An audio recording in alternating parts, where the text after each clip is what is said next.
माध्यम से मैं मतदाताओं को, महाराष्ट्र की जनता को भारतीय जनता पार्टी की तरफ से दीपावली की बहुत सारी शुभकामनाएं देता हूं और इस दीपावली से महाराष्ट्र की जनता के सुख शांति समृद्धि में वृद्धि हो, बढ़ोतरी हो, इस प्रकार की मनोकामना स्पष्ट करता हूं। और जब महाराष्ट्र की जनता सुखी, शांति, समृद्ध हो, यह मनोकामना मैं करता हूं, तो उसका मतलब स्पष्ट ही है, आने वाले 20 तारीख के चुनावी मतदान के बाद 23 तारीख को महायुति की सरकार इस महाराष्ट्र में आए, इस प्रकार की प्रार्थना करता हूं। ये इसके लिए हम कह रहे हैं क्योंकि हमने देखा है गत कुछ दिनों से कश्मीर में कानून व्यवस्था के विषय पर कहीं पर हल्ले हमले, ये जब से नई इंडिया अलायंस की सरकार आई तब से बढ़ गए और इसके लिए स्पष्ट दिखाई पड़ता है कि जब केंद्र शासित व्यवस्था वहां पर थी तब इसमें कमजोरी भी थी और ना के बराबर भी था। आज फिर एक बार इस प्रकार के व्यक्ति, गुनहगार, समाज कंटक, इन्होंने सिर उठाया कश्मीर में, क्योंकि इंडिया अलायंस की यानी महाराष्ट्र में कहो तो उनके मित्र महाविकास आघाड़ी के मित्रों की सरकार वहां पर है। महाराष्ट्र की जनता को हम अवगत कराना चाहते हैं, जहां जहां ये लोग जाएंगे अशांति, अस्थैर्य, कानून व्यवस्था और हमले और हल्ले, ये महाविकास आघाड़ी के सरकार की प्राथमिकता और महत्व के मुद्दे हैं, वो बढ़ोतरी होती है उसमें। और इसके लिए महाराष्ट्र से महाविकास आघाड़ी को हद्दपार करो, ये जनता को हम आह्वान कर रहे हैं।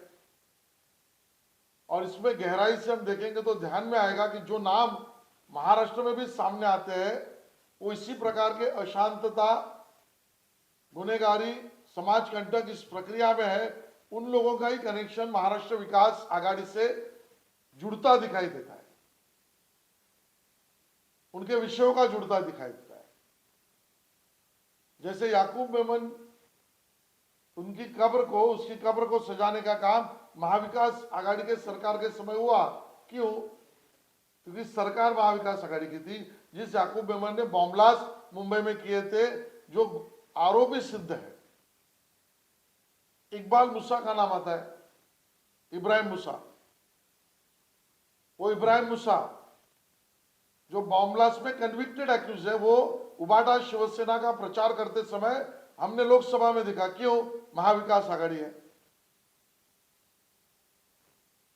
कसाब जो बात रखता है था कि जो हमारे वीर पुलिस जवान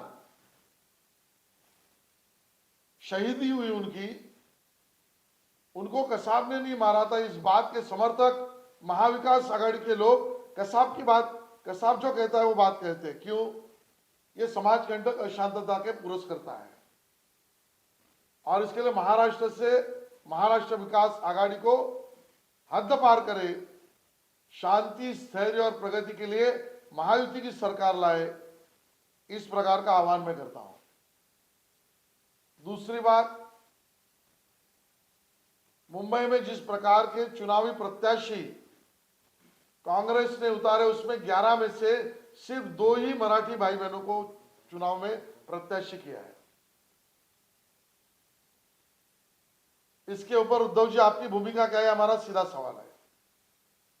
कोई परीक्षा में पास होने के लिए भी 35% मार्क लगते हैं, मुंबई कांग्रेस फेल हो चुकी है, उन्होंने सिर्फ 2 मराठी उम्मीदवार दिए। इतना मराठी द्वेष, मराठी आदमी के प्रति विरोध, ये कांग्रेस की भूमिका है, उसको समर्थन उद्धव जी का है। उद्धव जी जवाब दें। और जिन लोगों के नाम आ रहे थे, जो बचे कुचे मराठी चेहरे कांग्रेस में है, उनको दरकिनार कर दिया। फिर भाई जगताप जी हो, सचिन सावंत जी हो, मधुकर अन्ना चौहान हो, सालों से मराठी चेहरे कांग्रेस का काम करते थे, इनको दरकिनार करने का काम, यानी प्रत्यक्ष भी नहीं और दरकिनार करो, ये मराठी द्वेष कांग्रेस का है। उद्धव जी, इस मराठी कांग्रेस द्वेष के ऊपर आपकी भूमिका क्या है? और ये इसके लिए भी प्रासंगिक है क्योंकि जब संयुक्त महाराष्ट्र का आंदोलन चला, उस समय पर कांग्रेस के दिग्गज नेताओं ने तब मराठी भाषिक महाराष्ट्र बने इसका विरोध किया था, छाती पीट पीट कर मराठी विरोधी भूमिका ली थी, महाराष्ट्र विरोधी भूमिका ली थी कांग्रेस ने। उतना ही नहीं, पूरा महाराष्ट्र जब आंदोलन में प्रेरित हुआ, चल पड़ा, तब हमारे मराठी 106 आंदोलकों पर, उनके छाती पर, सर पर, पेट पर गोली मारने का निर्णय भी कांग्रेस का था, कांग्रेस सरकार का था, जिससे उद्धव जी आपका अब अलायंस है। तो कांग्रेस तो तब भी मराठी महाराष्ट्र विरोधी थी, आज भी है। ऐसे मराठी विरोधी महाराष्ट्र द्वेष्टा कांग्रेस के समर्थक उद्धव जी आप हो, आपकी भूमिका स्पष्ट करें। इतनी बातें मैं आपके सामने रखना चाहता हूं। बहुत बहुत धन्यवाद। सवाल ये है कि क्या उद्धव ठाकरे के लिए मुस्लिम प्रेम या कसाब प्रेम या याकूब मेमन प्रेम राजनीतिक मजबूरी है? उद्धव ठाकरे जी तुष्टीकरण के राजनीति के मसीहा बन चुके हैं, वो आका बन चुके हैं एक विशिष्ट समाज के वोट को पाने के लिए, और इसके लिए उनके चुनाव प्रचार में, उनके यानी उनके पार्टी के इब्राहिम मूसा दिखता है, उनके सहयोगी दल का उम्मीदवार कसाब की भाषा बोलता है, और उद्धव जी स्वयं प्रचार करते हैं उस उम्मीदवार का जो याकूब मेमन को फांसी नहीं देनी चाहिए, ये बात करता है। और इसके लिए उद्धव जी थोड़ी तो शर्म करो, इतना हमको उनका कहना है। सवाल ये भी है कि रईस शेख ने जो है वो पत्र लिखा है पृथ्वीराज चौहान को, कांग्रेस पार्टी के नेता को, कि लव जिहाद कमेटी जो है उसे बर्खास्त की जाए, मुस्लिम आरक्षण दिया जाए, तमाम ऐसे 12 मांगे जो है, 12 से 13 मांगे रईस शेख ने जो है वो महाविकास आघाड़ी से। इस प्रकार के मुद्दों को उठाना यही वोट जिहाद है। हम तो सबका साथ सबका विकास के लोग हैं।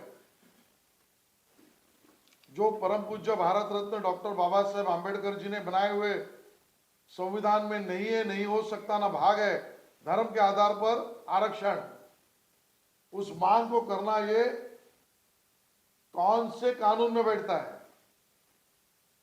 और उद्धव जी इस प्रकार के मुस्लिम आरक्षण के समर्थक है कि नहीं, भूमिका स्पष्ट करें। महाराष्ट्र डीजीपी रश्मि शुक्ला का ट्रांसफर जो है वो इलेक्शन कमीशन के निर्देशानुसार किया गया है, कहीं ना कहीं आपत्ति जो है कांग्रेस पार्टी की जताई। दो तरीके से इसका जवाब हम देंगे। पहली बात तो इस प्रकार सार्वजनिक रूप से सालों से, महीनों से एक अधिकारी और भी महिला अधिकारी को टारगेट करना, टॉर्चर की तरफ लेके जाना, इस प्रकार की व्यवस्था का निर्माण करना है। कांग्रेस ध्यान रखे, कल उनको भी ये भारी पड़ सकता है। ये समाज की व्यवस्था को निकोप बनाने का रास्ता नहीं है। और दूसरी बात, एक बार कांग्रेस और उबाटा सेना तय कर ले, आज चुनाव आयोग ने अगर उनकी मांग पर शुक्ला जी का ट्रांसफर किया है तो चुनाव आयोग निष्पक्ष है कि नहीं?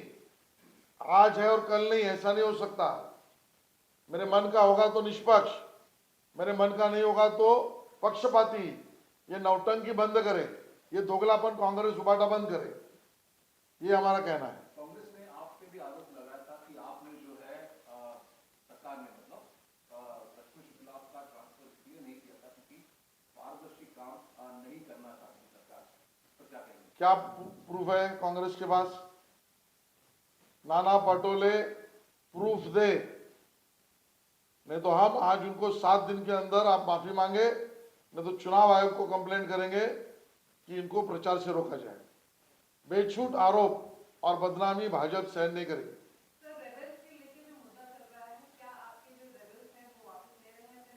भारतीय जनता पार्टी के प्रमुख कार्यकर्ता और रिबेल्स ने फॉर्म वापसी का कार्यक्रम किया, शुरू भी किया और बहुत हद तक लिया भी है। हमें उसका समाधान है। प्रेस नोट में आपको देंगे।